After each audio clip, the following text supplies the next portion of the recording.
جو لوگ کافر ہیں اپنا مال خرچ کرتے ہیں کہ لوگوں کو اللہ کے رستے سے روکیں، سو ابھی اور خرچ کریں گے، مگر آخر وہ خرچ کرنا ان کے لیے موجب افسوس ہوگا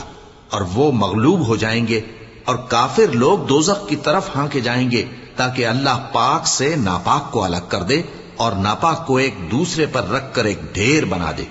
پھر اس کو دوزخ میں ڈال دے۔ یہی لوگ خسارہ پانے والے ہیں۔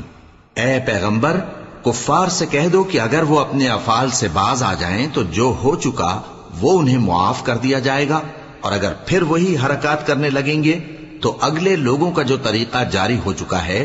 وہی ان کے حق میں بھی برتا جائے گا۔ اور ان لوگوں سے لڑتے رہو یہاں تک کہ فتنہ یعنی کفر کا فساد باقی نہ رہے اور دین سب اللہ ہی کا ہو جائے، اور اگر وہ باز آ جائیں تو اللہ ان کے کاموں کو دیکھ رہا ہے،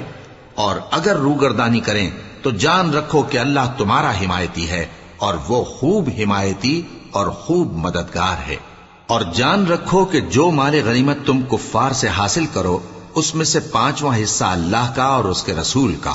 اور اہل قرابت اور یتیموں کا اور محتاجوں کا اور مسافروں کا ہے۔ اگر تم اللہ پر اور اس نصرت پر ایمان رکھتے ہو جو حق و باطل میں فرق کرنے کے دن یعنی جنگ بدر میں جس دن دونوں فوجوں میں مٹ بھیڑ ہو گئی تھی، ہم نے اپنے محبوب بندے محمد صلی اللہ علیہ وآلہ وسلم پر نازل فرمائی، اور اللہ ہر چیز پر قادر ہے۔ جس وقت تم مدینے سے قریب کے ناکے پر تھے اور کافر دور کے ناکے پر، اور قافلہ تم سے نیچے اتر گیا تھا، اور اگر تم جنگ کے لیے آپس میں قرارداد کر لیتے تو وقت معین پر جمع ہونے میں تقدیم و تاخیر ہو جاتی،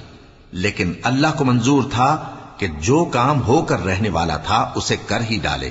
تاکہ جو مرے بصیرت پر یعنی یقین جان کر مرے، اور جو جیتا رہے وہ بھی بصیرت پر یعنی حق پہچان کر جیتا رہے۔ اور کچھ شک نہیں کہ اللہ سنتا ہے، جانتا ہے۔